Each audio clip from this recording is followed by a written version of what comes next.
Buenas tardes amigos a su programa Gran Impacto, Colisión de Ideas. Feliz Día de las Madres para todas aquellas que han hecho esa gran contribución de ser mamá en nuestro país y en toda nuestra teleaudiencia, que lo disfruten, que lo acaben de disfrutar, ¿no? Que ya son las 5 de la tarde. Hoy vamos a seguir con el tema de la crisis postelectoral. Como ustedes se pueden imaginar, es sumamente importante, es una situación que va variando. Cada día salen nuevos eventos, hay protestas, hay anulaciones, hay alegatos nuevos.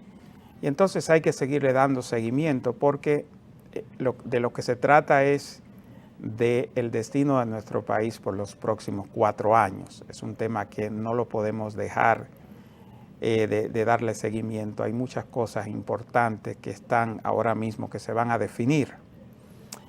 Les habla Virgilio Rodríguez de la Sociedad Muro, presidente de la Sociedad Muro. Es una sociedad que ha sido formada con el objetivo de lograr una barrera fronteriza física que separe a la República Dominicana de Haití. La necesitamos por muchísimas razones. La inmigración es una de ellas, quizás es una de las más importantes, pero no es la única. Hay otras razones de peso, quizás incluso de más peso. Por ejemplo, el problema de las epidemias, las enfermedades graves que pueden llegar a un país y que requieran, por razones puramente epidemiológicas, requieran que se cierre la frontera con carácter de urgencia.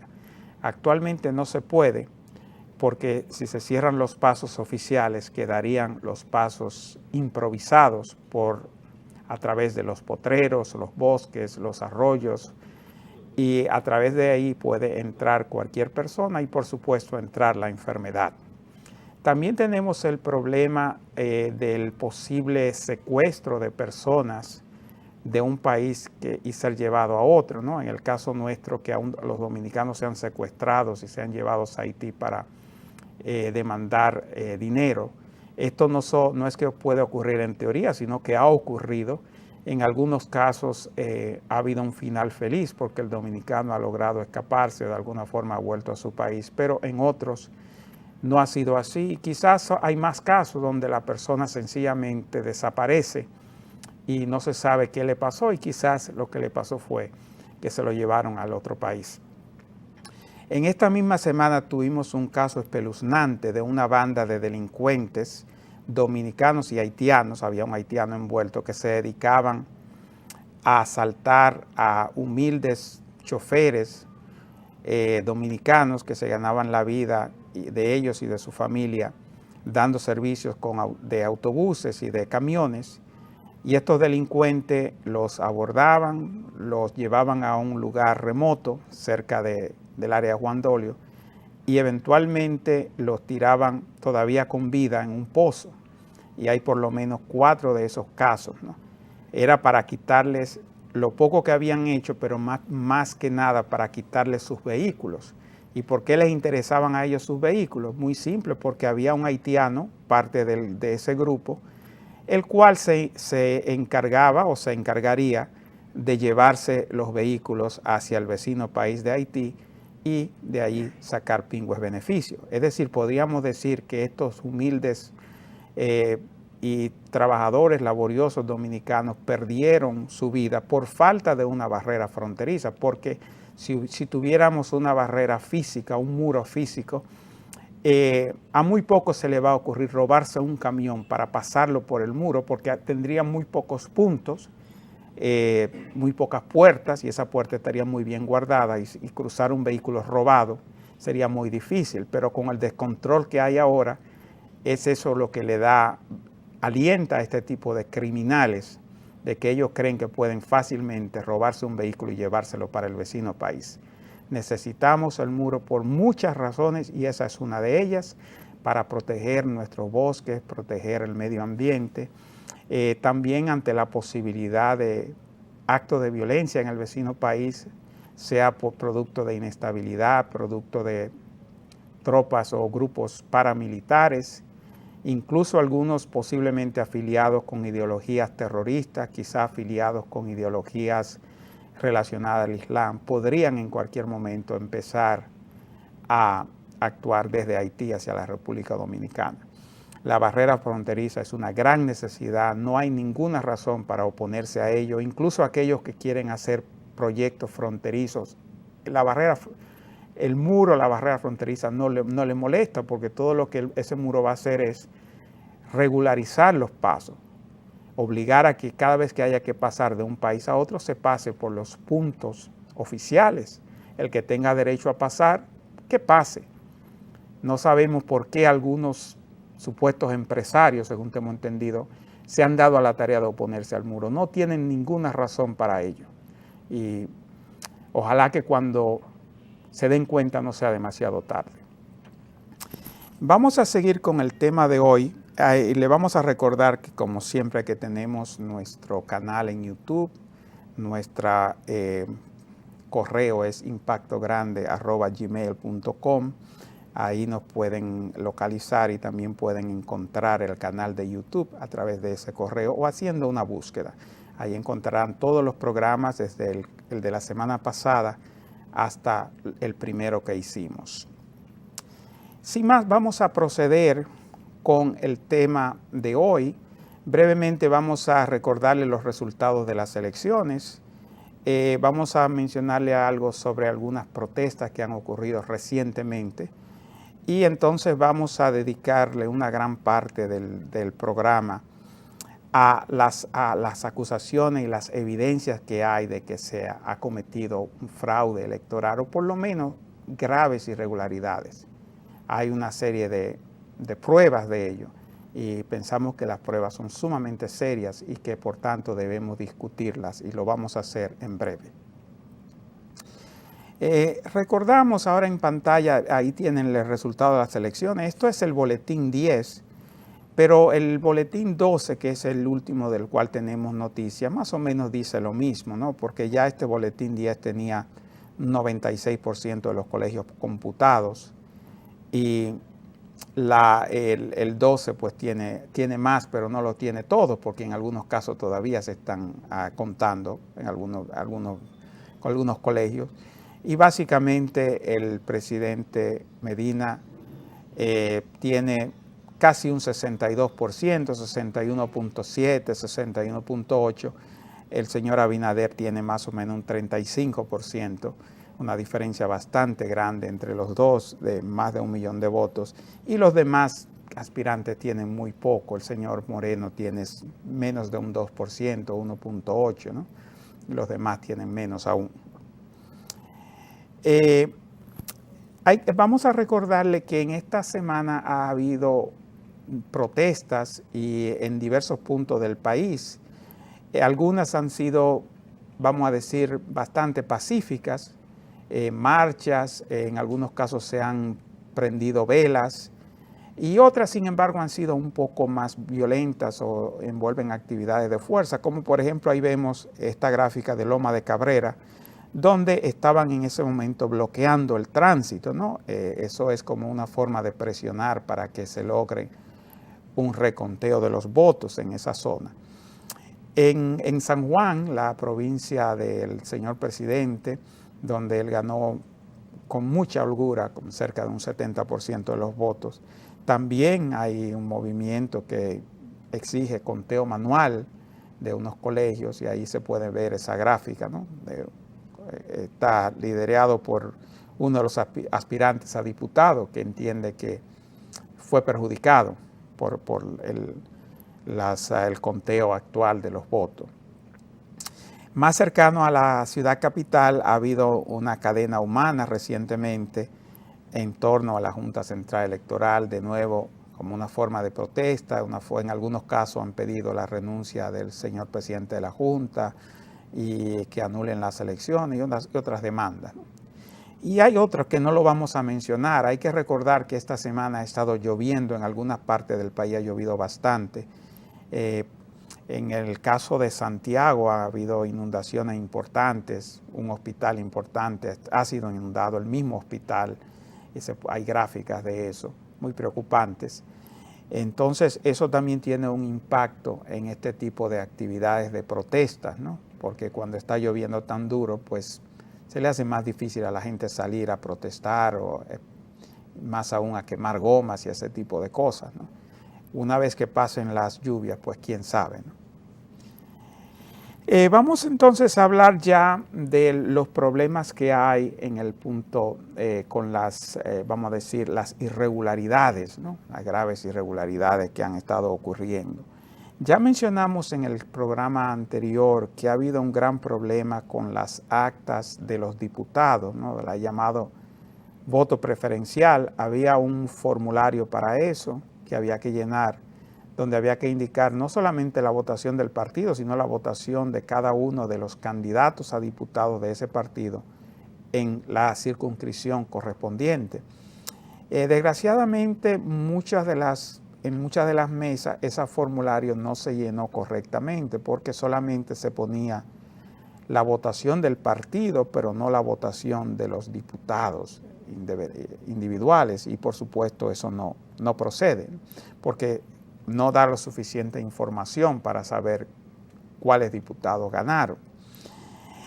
Sucede que ese problema es mucho más grave de lo que se pensaba. Por ejemplo, aquí en el Distrito Nacional, que es quizás el área donde uno pensaría que las mesas funcionan más de acuerdo con las reglas, que el personal está más calificado, los miembros de la mesa y los delegados, ¿no? Sucede que en la tercera parte de las mesas aproximadamente no se llenó el acta del voto preferencial, el voto de los diputados. Sencillamente no se llenó. Una de cada 3 mesas.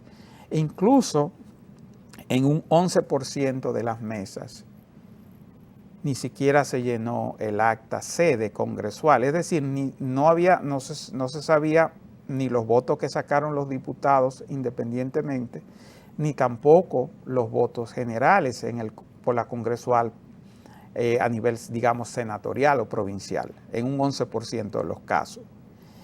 Entonces, eso generó un problema. Eso se supo básicamente una semana después de las elecciones, donde ya había gente hablando, declarando ganadores y todo eso. Explotó esto, fue cuando se supo que hacían falta tantas actas. Y entonces, naturalmente, se convocaron a las personas para discutir eso, ¿no? Y tratar de empezar a contar esos colegios que no tenían actas, empezar a contarlos otra vez para llenar esos formularios como se debió haber hecho el día de las elecciones. Desafortunadamente, los políticos, los candidatos se quejan de que las urnas, cuando ellos llegaron a verlas, ya estaban abiertas. Ellos no vieron el momento en que las urnas se abrieron y por tanto no saben lo que pudo haber pasado con esas urnas, ¿no? Porque cuando ellos las vienen a ver abiertas, ya ha podido haber algún tipo de adulteración, de manipulación. Entonces, por esa razón, los candidatos al Senado del Distrito Nacional se vieron en la necesidad o decidieron retirar sus delegados para dar constancia de que ellos no están de acuerdo con lo que está pasando y que ellos no sabían si ese conteo era real o no, porque si usted no está cuando se abren las urnas, es el momento más importante, ¿no? Usted no sabe lo que ha pasado. Para colmo, ha habido un problema con que se han detectado unas boletas que parecen planchadas, como se puede ver en la gráfica, que lucen nuevas y lucen como que nunca fueron dobladas. Si esa boleta se hubiese usado por un votante real, el votante se veía en la obligación de doblarla para poder entrarla en la urna, porque la apertura de la urna no era lo suficiente para que la boleta cupiera entera. Había que doblarla por necesidad. Y si la boleta no muestra señales de haber sido doblada, se puede deducir que esas boletas no fueron usadas por votantes, sino que fueron introducidas en las urnas ya después de que las elecciones habían pasado. Eso es sumamente grave y es una de las razones por las cuales los candidatos decidieron retirar sus delegados, ¿no? Como una muestra de decir que ellos no están de acuerdo con eso y no saben si realmente el conteo que se ha dado es real o no. En otro orden de ideas tenemos, que salió el 26 de esta semana, una decisión de Santo Domingo Oeste, de la Junta de Santo Domingo Oeste, donde la Junta anula las elecciones en 238 colegios. En 238 colegios oficialmente anuladas las elecciones.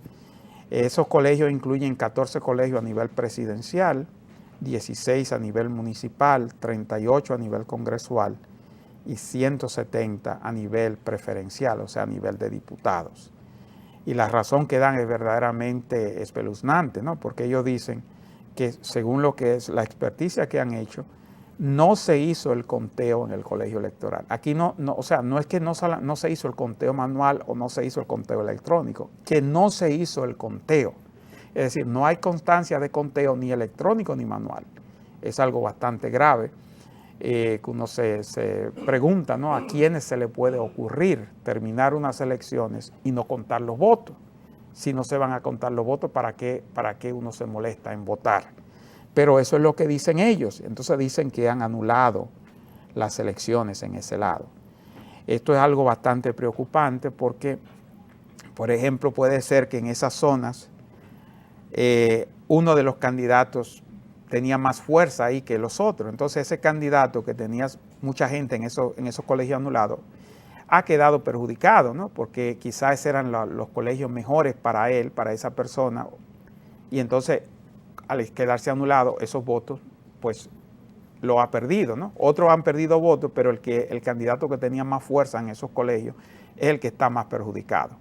En el comunicado que emitieron no se decía exactamente qué iban a hacer, porque una vez que anulan las elecciones, habría que pensar que van a convocar a otras elecciones, por lo menos en esos colegios, pero eso no estaba claro.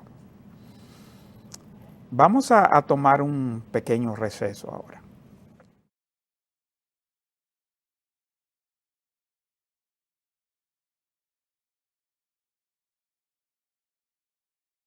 Continuamos, amigo. Una de las noticias más importantes de esta semana se refiere a que un grupo de candidatos de la oposición, prácticamente todos, hay uno que entendemos está muy maloso de la salud, el señor de Camps, pero aquí aparecen 6 de ellos, convocaron una rueda de prensa para presentar lo que ellos consideran que son pruebas de fraude. Vamos entonces esto ocurrió el día 24 de mayo de esta semana pasada. Entonces vamos ahora a presentar algunas de las pruebas que ellos han presentado y las vamos a comentar. Ellos también emitieron un documento completo, el cual se puede descargar en la internet, se puede conseguir a través de la página del PRM, y algunos periódicos también las tienen, los periódicos digitales. Es un documento muy importante, parece que es un documento muy serio, ¿no? de personas que realmente se tomaron mucho tiempo preparándolo y han documentado muy cuidadosamente los alegatos que están haciendo. Vale la pena bajarlo, estudiarlo, para las personas de cualquier partido, incluso de los partidos oficialistas, analizar ese documento y si encuentran, por supuesto, algunos errores o algo, pues traerlo a colación, ¿no? Sacarlo a la luz pública. Dicho sea de paso, nosotros queríamos hoy que viniera alguien del ala oficialista aquí a grabar con nosotros para que pudiera dar como una especie de respuesta o comentario sobre esto, pero no tuvimos la suerte de conseguir a alguien del lado oficialista. Lo intentamos con varias personas que nosotros pensábamos que podían hacerlo, pero no lo hicieron. Entonces, vamos ahora a pasar a presentar algunas, ¿no? de las pruebas que ustedes pueden encontrar en ese documento si lo descargan. Aquí vemos lo que ellos llaman el trasiego de votos. En algunos de estos formularios de votación, el Partido Revolucionario Moderno aparecía número 15 y en las posiciones 14 y 16, o sea, justo arriba y justo abajo, aparecían los partidos PAL y PASOBE. Entonces, al parecer, esa cercanía entre esos partidos en el formulario llegó a crear una situación en que los votos que aparentemente eran del PRM pasaran, se le dieran crédito a esos dos partidos que aparecían muy cerca en el formulario. En este caso, vemos en la columna amarilla el PRM y a la izquierda el PAL, que es un partido minoritario de la coalición aliado al partido oficialista, al PLD. Entonces vemos cómo en mesas muy cercanas el PRM está sacando 100 y pico de votos y de buenas a primera viene una mesa donde el PAL aparece con 114 votos y el PRM con ninguno. Dice, bueno, pero ¿qué pasó en esa mesa? Porque el partido mayor de oposición en las mesas que están al lado, en el mismo colegio, porque a veces, por ejemplo, en un liceo o en una iglesia o en una oficina del Estado, habían varias mesas electorales, una al lado de otra, y parece que este es el caso. La mesa 191A y la 192A del Distrito Nacional. En la 191A el PRM tiene 104 votos y el PAL ninguno. Y en la 192A aparece el PAL con 114 votos y el PRM con ninguno. Entonces, el sentido común lo dice que eso parece que fue que invirtieron esos números y que realmente el PRM era el que tenía los 114 votos que ahora aparecen como que son del PAL. Porque en las otras mesas cercanas, el PAL lo que tenía era 0 o 1 voto. Entonces, eso ocurrió en el mismo Distrito Nacional. En otra parte del Distrito Nacional ocurrió algo parecido.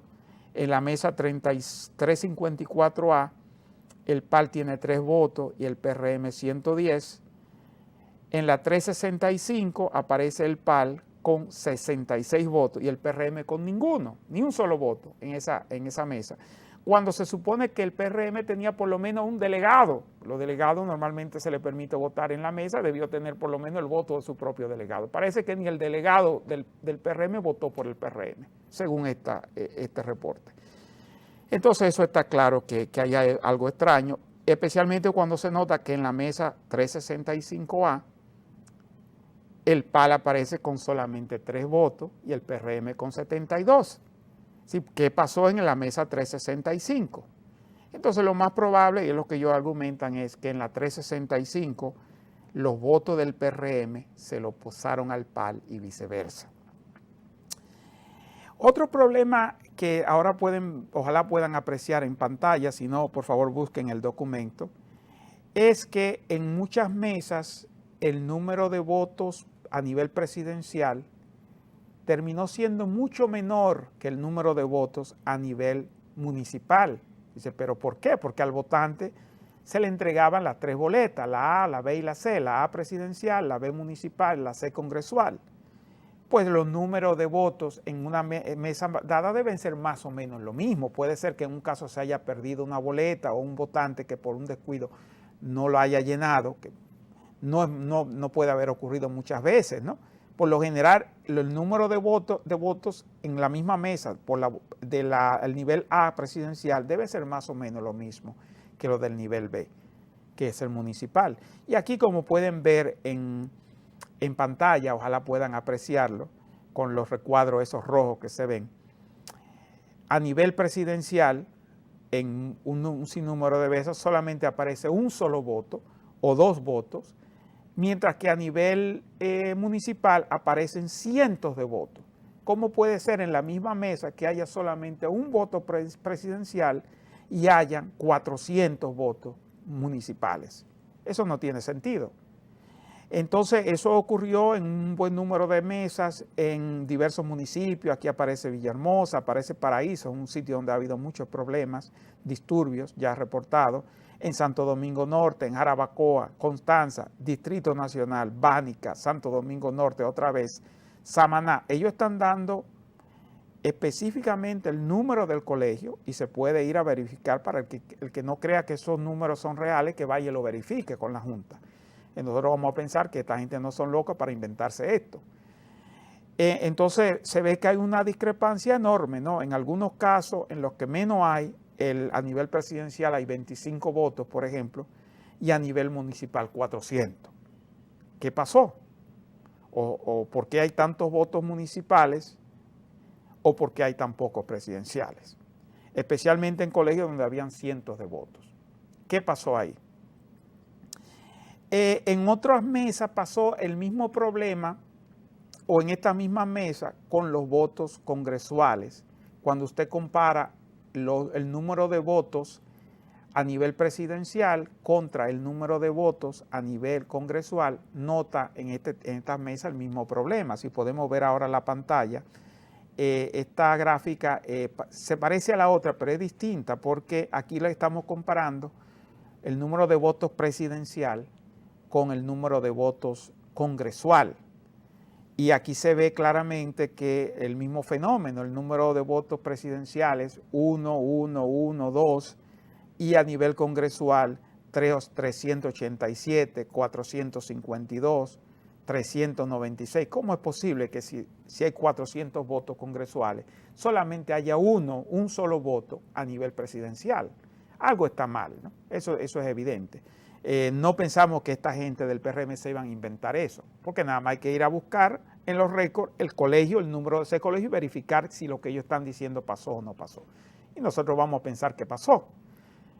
Y así se ve una lista completa de mesas donde está ese fenómeno, ¿no? Donde aparece una discrepancia enorme, nivel congresual, cientos de votos, a nivel presidencial, 1, 2, 5, 10 votos.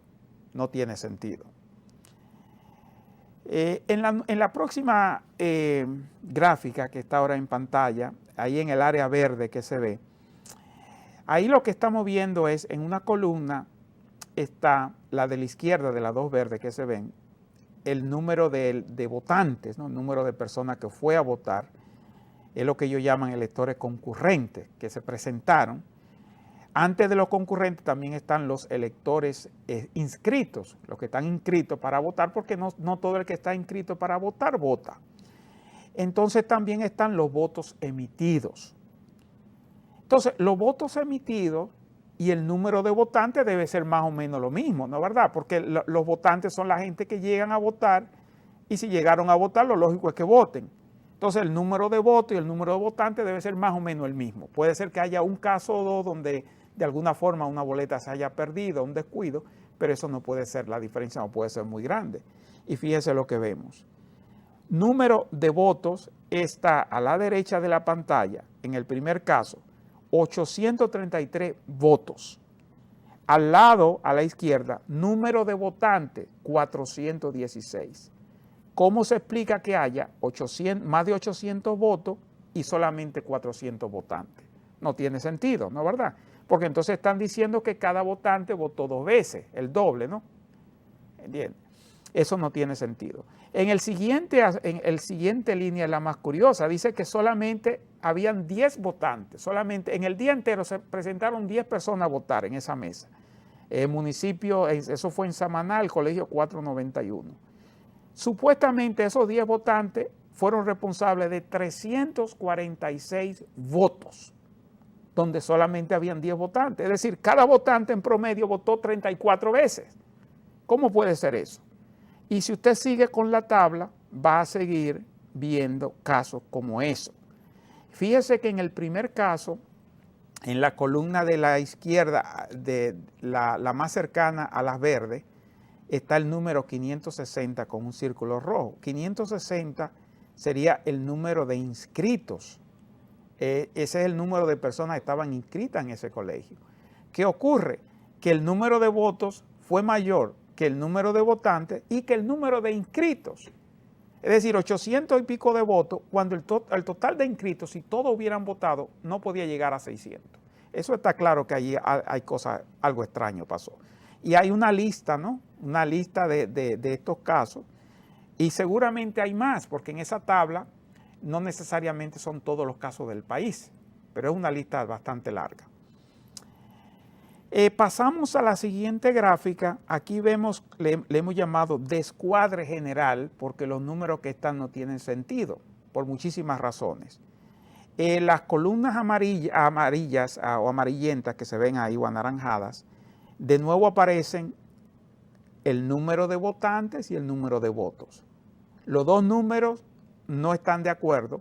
En este caso es al revés. El número de votantes es mucho mayor al número de votos. Por ejemplo, en el primer caso de todos, dice que el número de votantes es 345 y el número de votos 25. Entonces, ¿qué pasó ahí con los otros 320 personas? No votaron. Ellos son votantes porque fueron concurrentes, mostraron su identificación, se les entregó las boletas, pero solamente aparecen 25 votos. ¿Qué pasó ahí?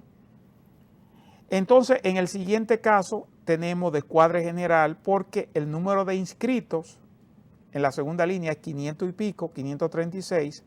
El número de votantes es 600 y pico, o sea, casi 100 votantes más que los que estaban inscritos, pero el número de votos es solamente 315.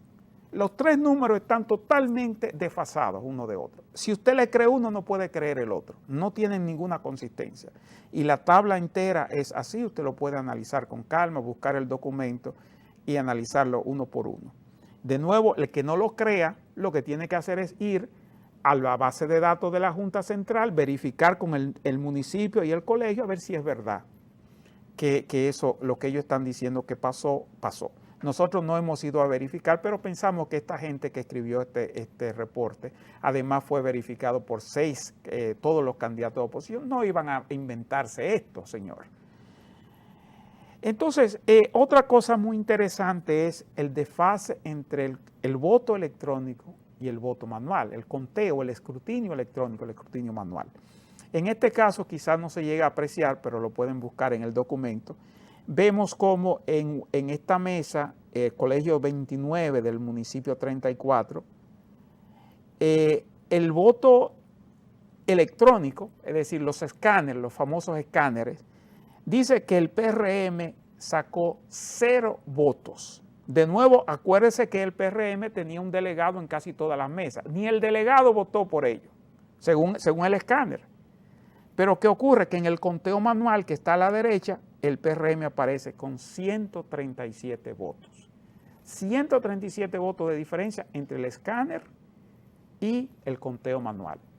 Entonces usted dice, bueno, una de dos. O el escáner estaba hackeado, como muchas veces advertimos que se podían hackear los escáneres, porque no es verdad que un escáner que no esté hackeado va a dar un error de 137 votos contra el mismo partido, porque los otros valores estaban bien. O que también advertimos, los operadores del escáner a las boletas del PRM nunca se la llevaron al escáner, la dejaron afuera. Una de las dos. Tienen que decir cuál de las dos pasó, pero una de las dos pasó. Entonces, en la parte de abajo de esa acta, vemos que en el caso del escáner, total de votos 142. Es decir, 142, claro, porque los 137 del PRM no están ahí. Mientras que en el caso de la derecha, el caso manual, el total de emitidos es 279, que es correcto, ¿no? Está arriba también en las actas, la pueden ver con cuidado, que votaron 279 personas. El conteo manual está dando un valor razonable, pero el escáner ahí, en ese caso, está totalmente fuera. Hay que averiguar, o el escáner no funcionó, estaba hackeado, o los que lo operaron estaban ellos hackeados, estaban haciendo cosas indebidas. En otro caso, vemos aquí un caso interesante, en el conteo electrónico a la izquierda, vemos como el partido de gobierno tiene 91 votos, un poco más abajo está el PRM con 55. Sin embargo, en el conteo manual, el partido de gobierno baja solamente a 50 y el PRM baja a 45.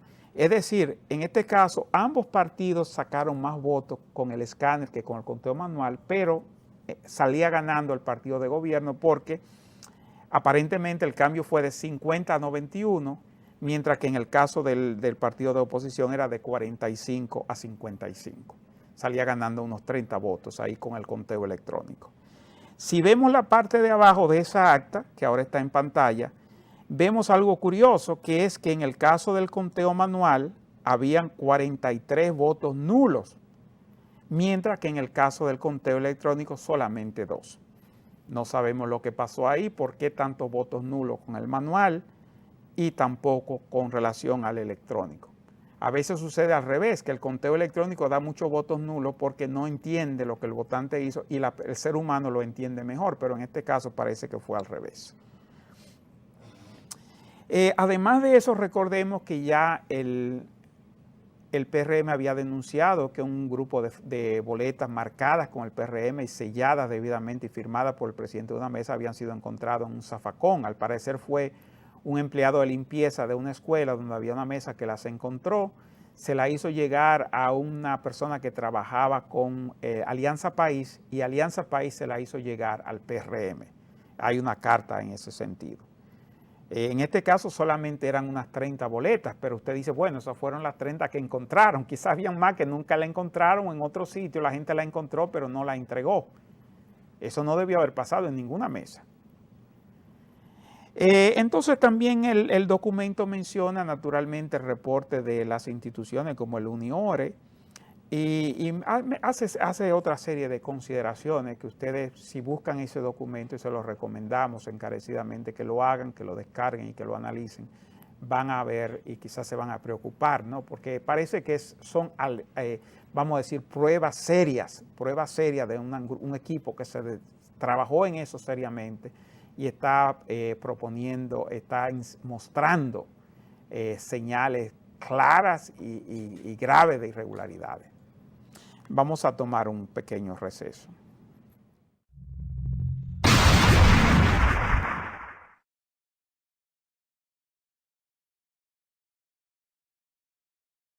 Amigos, les habla Virgilio Rodríguez, presidente de la Fundación Muro. La Fundación Muro ha sido creada para lograr que nuestro país tenga su barrera fronteriza. Como podemos ver en pantalla, ya hay 65 países que la tienen en diversas partes del mundo, prácticamente en todos los continentes. Y nosotros tenemos más razones que otros para necesitar esta barrera fronteriza. Razones como proteger los empleos de nuestros trabajadores, proteger la salud de nuestra gente, proteger nuestros bosques, protegernos de posibles epidemias, protegernos de posibles ataques terroristas y muchas otras. Pero necesitamos tu ayuda. Recuerda que nuestra dirección de internet se consigue con muro.do, donde habrá mucha información y esperamos contar con tu colaboración, tanto espiritual como material. Muchas gracias.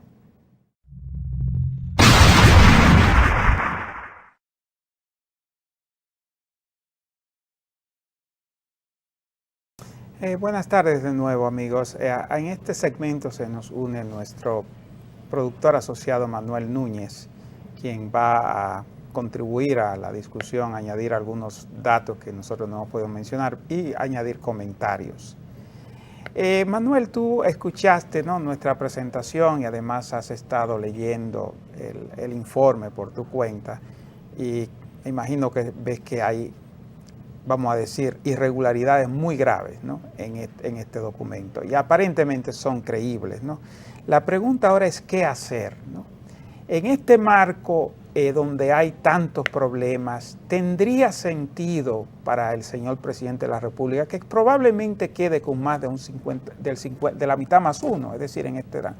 ¿Tendría sentido para él como algo suyo, algo de magnanimidad, ofrecerle al licenciado Abinader la segunda vuelta? Si se puede legalmente, no sabemos si legalmente se podría, pero vamos a suponer que se pueda. Que él le salga de él y diga, mira, Luis, ha habido tantas cosas raras aquí, yo lo he leído todo. Yo te voy a dar la segunda vuelta, aunque no tengo que hacerlo. ¿Tú crees que tendría algo? Yo creo que sí. En términos generales, en la política la generosidad no es una cosa abundante y no creo que sea esta la excepción. Pero sí sería interesante porque son unas elecciones que por los datos que hemos visto están plagadas de ilegitimidad, de cosas no aceptables por parte de cualquiera que participe en una contienda electoral y al mismo tiempo de no es un simple pataleo, porque cuando se hablaba antes de pataleo era una especie de alegato lírico en que el perdedor comenzaba a tratar de rechazar los resultados, pero en esta vez lo que se ha hecho es documentar de forma casuística, mesa por mesa, lo que ha ocurrido, y sería interesante que hubiese una forma de sancionar todas esas faltas ya documentadas que van a empañar la gestión del que llegue, porque ante tantas irregularidades, cuando se ha dicho que ha votado el 104% de los votantes, es decir, en estas elecciones, o sea que nadie se abstuvo de votar, cuando en realidad se registra una abstención de más de un 30% en la realidad de los hechos. O sea que entre la cantidad de votos contados por la Junta y la cantidad de votos realmente sufragados por los votantes, hay una incongruencia tal que empaña todo el resultado en las tres boletas, no solamente en la boleta B y C, que además tienen otras dificultades añadidas, y todo eso plantea ya una situación de ilegitimidad. Desde luego que no, eso sería una cosa utópica, ¿no? Porque sí, evidentemente el presidente ha solicitado y lo ha obtenido el reconocimiento de muchos países que ya han comenzado a felicitar ante estos resultados preliminares al presidente de la República, ha buscado y ha obtenido el reconocimiento de los llamados poderes fácticos, a saber, los obispos, las iglesias evangélicas, el CONEP. O sea, son fórmulas para tratar de añadirle una cierta aceptación.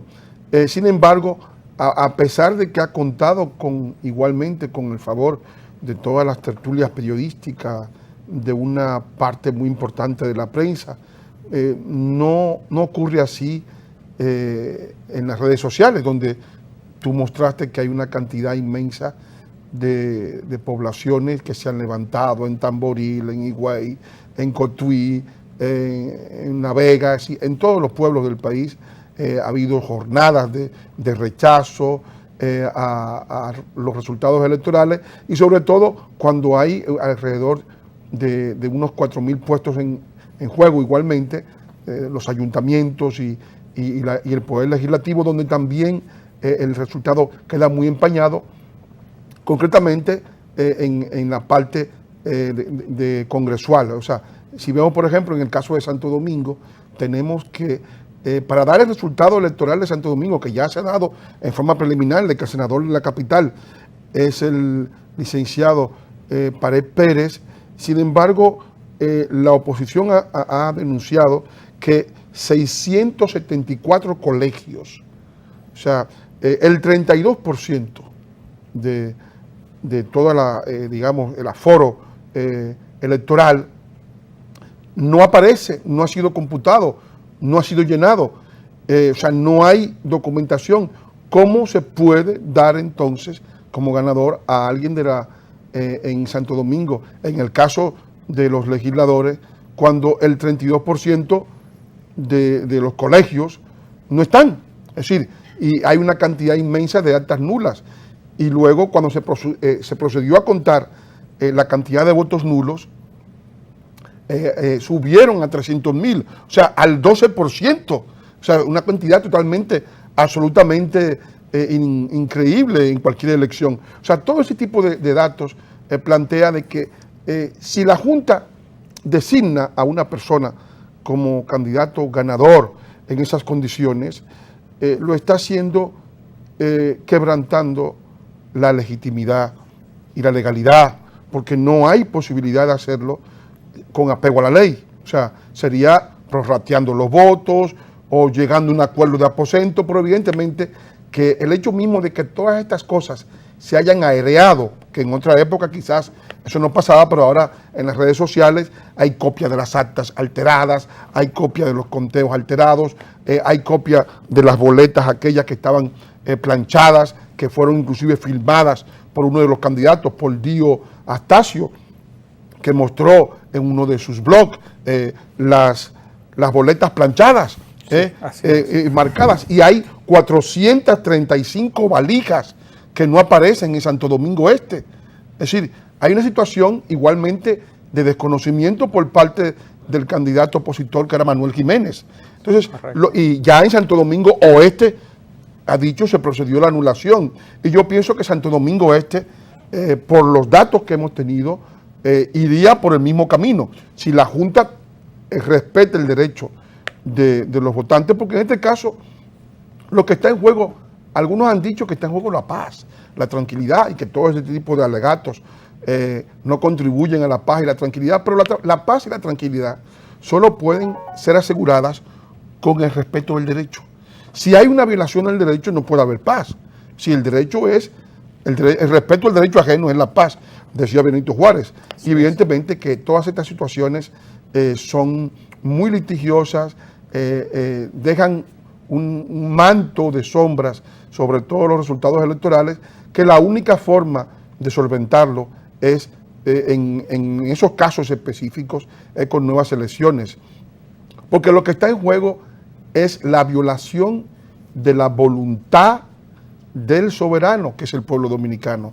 Esas urnas quemadas en Santo Domingo Norte, esas urnas desaparecidas, el hecho mismo de alterar esos resultados es un acto criminal en contra de la voluntad expresada por el pueblo dominicano en las urnas, que un pueblo que acudió de manera muy cívica, a pesar de que había habido toda una semana de lluvias, que la víspera llovió a cántaros y que el mismo día de las elecciones amaneció lluvioso. La gente acudió masivamente a la fila, tuvo que esperar más del tiempo adecuado porque el conteo electrónico no funcionaba en muchos casos, porque se retrasó y hubo un retraso hasta de 3 y 4 horas en la fila. Sí, y el pueblo, esa voluntad expresada por el pueblo, luego aparece quebrantada por los manejos posteriores. Apenas hay un 28% de conteo manual. El resto, a pesar de que las disposiciones y las promesas del presidente de la Junta, ante la presión de los partidos de oposición, el presidente de la Junta accedió a solicitud del expresidente Andrés Pastrana, que era el jefe de la misión de la OEA, con una disposición de que se iba a hacer un conteo manual. El conteo manual fue también boicoteado por la Junta. Y además de ello, se produjo, además de este asunto, ya en el exterior, se produjo incidentes ligados a la falta del conteo manual. Por ejemplo, en Nueva York, que se permitió votar sin el padrón, hubo gente que votaron hasta 35 veces, se denunció, porque no había tinta. O sea, el presidente de la Junta prácticamente cerró las posibilidades del conteo manual, pero al mismo tiempo el conteo electrónico tampoco funcionó adecuadamente. Y luego se sabe que el conteo electrónico tiene cantidad de fallas que alteraron los resultados. O sea, todas esas situaciones difíciles lo que apuntan es a que en el caso, por lo menos en los casos más evidentes, que son los casos de la boleta B y C, aunque también lo están en el caso de la boleta A, pero ya sabemos que el poder no va a ceder en ese punto, porque si hay ya un reconocimiento por parte de la comunidad internacional y una presión por parte de los poderes fácticos, es muy difícil que el presidente Medina acepte como compensación una nueva vuelta electoral en el caso de las presidenciales. Pero en el caso de la boleta B y C, las situaciones son realmente catastróficas y hay una cantidad de pruebas que arrojarían que en muchos casos los candidatos electos no tendrían la legitimidad electoral para ocupar los cargos que tienen. Sí, Manuel, una pregunta que hay que hacerse es, en caso de que hubiesen nuevas elecciones, sea a un nivel o sea a otro, ¿cómo asegurarnos que no vamos a caer en lo mismo? Porque pudieran haber una segunda ronda de elecciones, incluso hasta presidencial, y después tener exactamente el mismo proceso otra vez. Habría que chequear bien para asegurarnos de que si van a haber nuevas elecciones, a nivel que sea, esas van a ser las definitivas, porque se van a hacer las cosas bien, que no van a haber problemas, los problemas que estamos teniendo, ¿no? ¿Cuáles serían las medidas más importantes a tomar para que, si hay nuevas elecciones a cualquier nivel, que funcionen bien y que todo el mundo quede, o la mayoría de la gente quede conforme? Bueno, hay una serie de medidas propuestas tanto por la OEA como por el UNIORE, de cosas que empañaron las elecciones actuales, coacción en los centros de votación, compra pública de votos, presencia excesiva de delegados del partido oficial y de supervisores que atosigaban a los votantes. Ese tipo de cosas deberían desaparecer en el caso de una nueva elección, pero también debería ser una elección respetando lo que dice la ley. La ley dice que el conteo en las mesas es manual y que debe ser, digamos, mostrado por el presidente de cada mesa a los miembros de la mesa del colegio electoral, mostrando cada boleta y diciendo a quién pertenece. Es decir, que la fórmula de un conteo electrónico nueva vez sería fatal, porque evidentemente eso no, se sabe que ya no dio ningún resultado. Al mismo tiempo, en caso de que se pueda introducir en una nueva ocasión, debería ser de un modo paulatino, es decir, de un modo segmentado, como un plan piloto, no como una cosa total, porque evidentemente esto ha sido muy negativo y ha empañado las elecciones. Y desde luego el conteo manual tiene un protocolo que implica el uso de la tinta, el uso de ciertos mecanismos de seguridad. Es un protocolo diferente a lo que se colocó o se llevó a la práctica en las últimas elecciones, que ha sido el protocolo que ha tenido en elecciones pasadas un cierto éxito. Yo pienso que la experiencia de ahora, tanto de los partidos de la oposición como de los delegados y de los miembros de las elecciones, de los delegados internacionales, pues evidentemente debería servir para no repetir los mismos errores que han empañado estas elecciones y que han llevado ya a la anulación de las elecciones en Santo Domingo Oeste, ¿no? Sí, exactamente. Donde ya la Junta de ese distrito decidió que no tenía la facultad para poder actuar. Hay una situación importante en todo esto, y es que la Junta Central Electoral ha querido por todos los medios hacer validar las elecciones. Y sus abogados dicen que las impugnaciones debieron hacerse en cada mesa, como dice la ley. Evidentemente, la Junta impidió que se pudieran hacer las impugnaciones en cada mesa, porque no había actas. Entonces, evidentemente, como si tú me niegas el acta, tú me dices luego que yo debía impugnar en la mesa, si no tenía acta. Incluso la prolongación de los conteos fue tan alta que mucha gente amaneció contando. Y en algunos casos la Junta despachó a las personas y le dijo, contaremos mañana, y el día siguiente le dijo, no, ya se contó.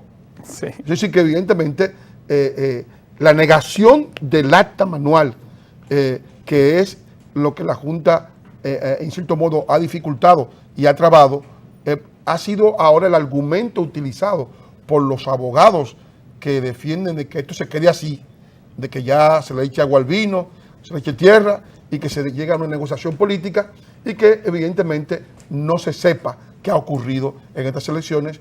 Pues el argumento de ello es que ya pasó el tiempo de la impugnación, pero desde luego que este tipo de argumento no le corresponde a la Junta Administrativa, porque la Junta no es un elemento, digamos, de deliberación, le corresponde ya al Tribunal Supremo Electoral. Sí, Manuel, parece que se nos está acabando el tiempo. Vamos a recordarle a nuestros amigos televidentes que tenemos programado una pausa en nuestras transmisiones por el canal. Vamos a seguir activos en las redes sociales. No estamos seguros de cuánto durará esta pausa porque probablemente tengamos que hacer un viaje y tomar enfocarnos en algunos asuntos distintos del programa, pero vamos a seguir activos en las redes sociales. Les recordamos que nuestra cuenta de Twitter siempre está disponible, el canal de YouTube, podremos seguir poniendo videos según las circunstancias lo llamen y seguir comentando en las redes sociales. Si no nos vemos en este mismo canal pronto, quizás sea por otro medio, pero vamos a seguir dándole seguimiento a la situación general y contribuyendo en la medida que podamos. Muchísimas gracias por su atención. Hasta la próxima, cuando sea y donde sea.